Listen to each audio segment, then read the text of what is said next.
There are two types of stresses that are encountered in a soil mass. First is normal stress and next is shear stress. So when we studied consolidation settlement, so it was there due to some effective stress, and effective stress analysis also we studied. So this effective stress was of a category of normal stress, and this normal stress was of compressive nature. So when we talk about the normal stress, so in the case of soil, this normal stress is going to be compressive because soil cannot take any tension. So this was the first stress, and the next stress that is encountered in the soil is the shear stress. So whenever there is a case of sliding, that means that whenever there is a case of that a part of soil mass tries to move away from the rest of the part, in case of dam, embankment, or this canal. So in that case, because of this slope, or in case of foundation also, this soil will try to move away from rest of the soil. So whenever there is a tendency of some soil particles to move away from rest of the soil mass, there are shear stresses. And so what is shear strength? Shear strength is the maximum shear stress that can be withstood by the soil mass, or that can be resisted by the soil mass.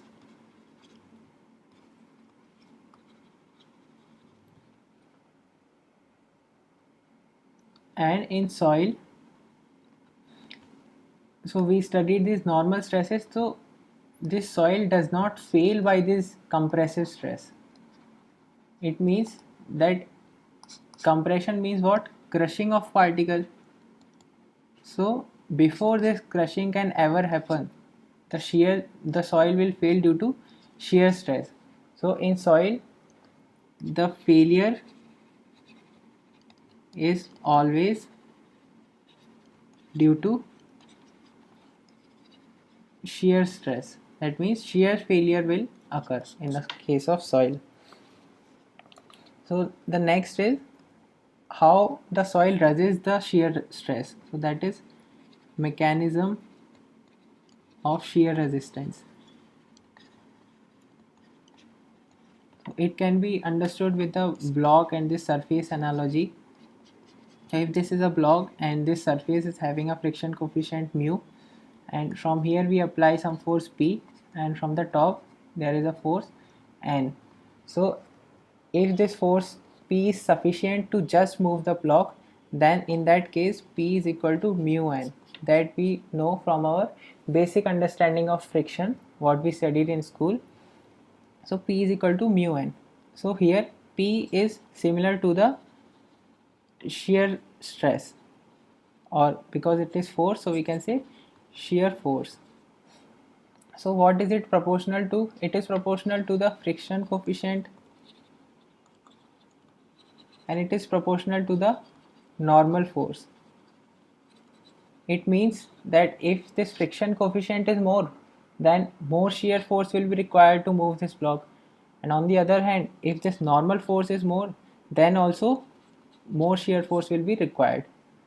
So if we go to a soil mass, and this mu here, if we talk about the soil, so this mu will be equal to tan phi. So this phi is known as angle of internal friction, and here we can show this angle of internal friction as this is P, this is N. So this is the angle between resultant and the normal force.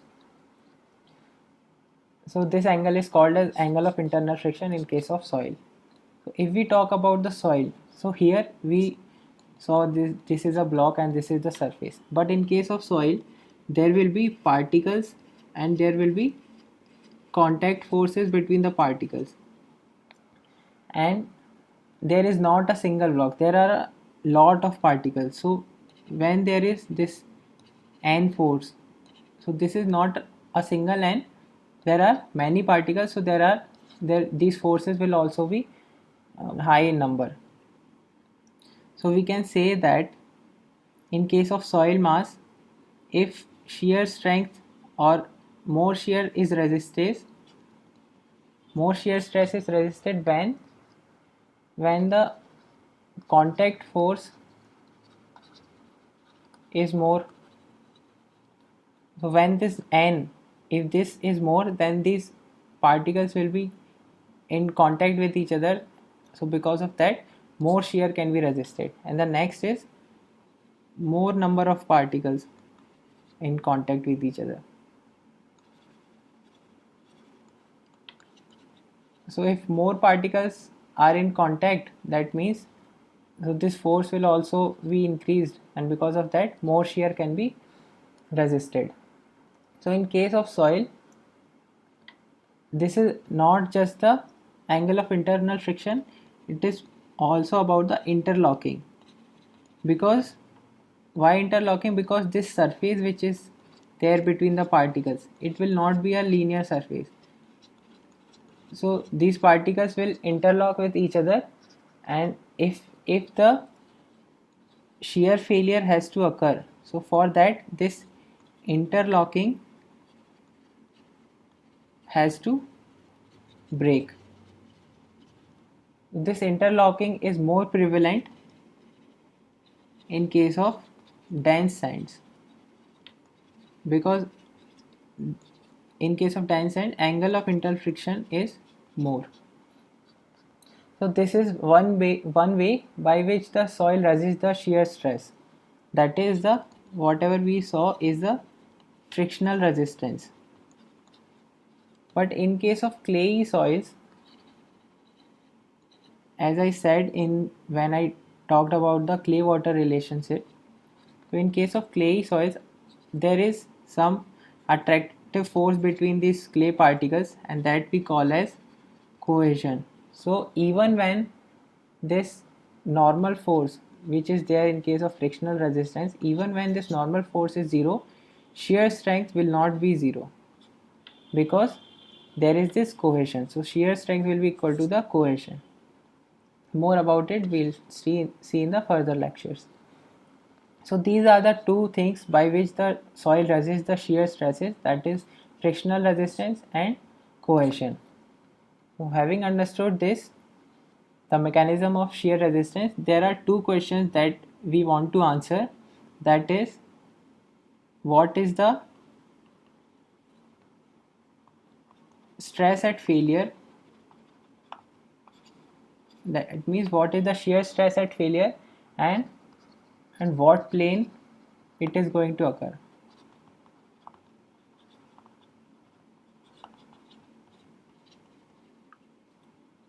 So if we know the shear stress at failure, so we can limit our stresses on that structure, so that structure will not fail. And if we know the plane of failure, so we can take preventive measures, and we can strengthen that plane of failure so that failure will not occur. So these are the two things that we need to answer. So here we'll see about the first thing, that is what is going to be the stress at failure. So that question is answered by the stress strain curve of the soil. Here I have drawn the same. So there are different kind of conditions, if so it is in brittle condition or work hardening or work softening. So let's see one by one. So if it is a clay soil at low moisture content, so it behaves as a brittle material. So if the material is brittle, it means when we increase the stress, so up to a point the stress can be increased, and then the sample will suddenly break. What will be the plane of this failure, that we'll see later, but this sample will break. So that means there is this definite point at which we can define this is the stress at failure. So that is about the brittle soils. And next is work softening. So work softening are the soils in which as we increase the stress, the strain will increase. But as we reach this maximum point of stress, after that strain will increase but the stress decreases. And so this happens in case of dense sands and sensitive clays. So why does it happen? Because in case of dense sand, these interparticle bonds are or interlocking is very strong. So as we increase the stress in this zone, so the stress will be increased in these particles and it can resist those stresses. But after a certain point, that is the maximum point of stress, the structure of this dense sand will change. What will happen? First, this structure is like this. Let's say these are the rounded particles. So, and this is the first surface. And after that, this second surface occupies this voids of the first surface. And after a certain point of stress, what happens? It takes the shape of different structure. That means these grains will come over one another. That means the voids have increased, and if voids have increased, that means it will go under more strain. So this is the case of work softening clay, work softening soils. So in this case, the stress at failure is given as this point, the maximum strain. But practically we cannot take this maximum strain, because maximum strain means that even if the soil is not failing, but it is going under more settlement. So due to this settlement, we have to limit the settlement also in many cases or in most of the cases. So because of that, we cannot take this point of maximum strain as the stress of failure. We take some percentage of strain for the stress at failure. That is the case of work softening. And the last is work hardening. So work hardening are the soils in which what happens, as we increase the stress or as the strain increases, the stress also increases. So it happens in case of loose sands. So what I showed here, so in case of loose sand, the initial structure will be somewhat like this, that there will be very large voids. But as you apply the stress or the shear stress, what will happen? This will get a better packing, or this will obtain, these particles will come closer and the packing will be better. So if this packing is better, it means that angle of internal friction, that is phi, it will increase. So if it increases, the shear strength also increases. It means that the stress at failure will be increasing, or the strength of these soils will be increasing as we increase the stress. So in these soils, stress at failure, we do not take, we do not consider as if that we are, this strength will keep on increasing. We just, in this case also, we take some percentage of strain. So some percent of strain is taken as stress at failure. So using this stress strain analysis, we can find out the stress at failure. So for this stress strain analysis, triaxial or direct shear test can be conducted. So in case of triaxial test, we measure normal stress and normal strain, and we plot these two. Whereas in case of direct shear, we plot shear stress and shear strain. So that's something you can remember as objective point of view. And apart from that,